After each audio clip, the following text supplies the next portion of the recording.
बांधवांना विनंती आहे की आपल्याला म्हणजे मराठ्याला आणि जरांगे पाटलाला ज्यांनी धोका दिला ते म्हणजे एकनाथ शिंदे, देवेंद्र फडणवीस आणि अजितदादा पवार गट या येईना आपल्याला धोका दिला, आपण त्याला धोका द्यायचा।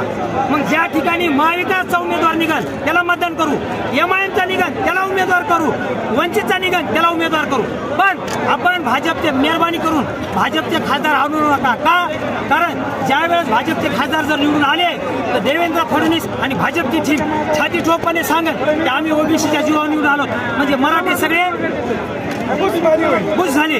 ही ताकद आपल्याला गमवायची नाही। आपली भावना व्यक्त केली की बीजेपीने आपल्याला त्रास दिला, बीजेपीला पाडायचं, पण आगीतून निघून फुकुटात पुन्हा पडायचं नाही। या अगोदर काँग्रेस आणि राष्ट्रवादीला आपल्याला झटका दिलाय, त्यामुळे राष्ट्रवादी काँग्रेस यायला करायचं नाही, बीजेपीला करायचं नाही। दादा सांगतील, दादाचं कष्ट आपल्यापेक्षा जास्त, त्याची तळमळ जास्त, त्याची मेहनत जास्त, ठरवून तेच करायचं, आपल्यापेक्षा जास्त ज्ञान आहे। बीजेपी मत घ्यायचं आणि जिथं आपल्याला निघतच नाही जिथं आपली निघते वंचितचं आणि एमआयएमचं बहुमत घेऊन आपल्या पाठीशी राष्ट्रवादी ना काँग्रेस ना सेना बीजेपी कोणीच नाही। दादा म्हणतील माणूस, दादा म्हणतील ते चिन्ह, बस बाकी विषयात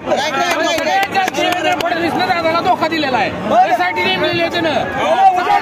त्याला उजागर त्याला शरद पवारला खुटी मारली, 22 मार्च शरद पवारला खुटी मारलेली आपला शरद पवारच्या उमेदवार काल निवडून द्यायची। या बांधवाचं म्हणणं मला 100% मान्य आहे। आपण आज पण आणि मरेपर्यंत जरांगे दादा सोबत राहू, पण मला या बांधवाला विनंती करायची की विदर्भ असेल की जिथं मराठ्याचं मतदान फक्त 10%, उत्तर महाराष्ट्र असेल तिथं 10%, पश्चिम महाराष्ट्र तिथं सुद्धा आपलं मतदान कमी आहे, तिथं आपल्याला उमेदवार देता येणार नाही, तिथं आपल्याला कोणाचे आपल्याला भाजप ऐका तिथं आपल्याला भाजपला पाडण्यासाठी कोणाची तरी साथ घ्यावा लागेल।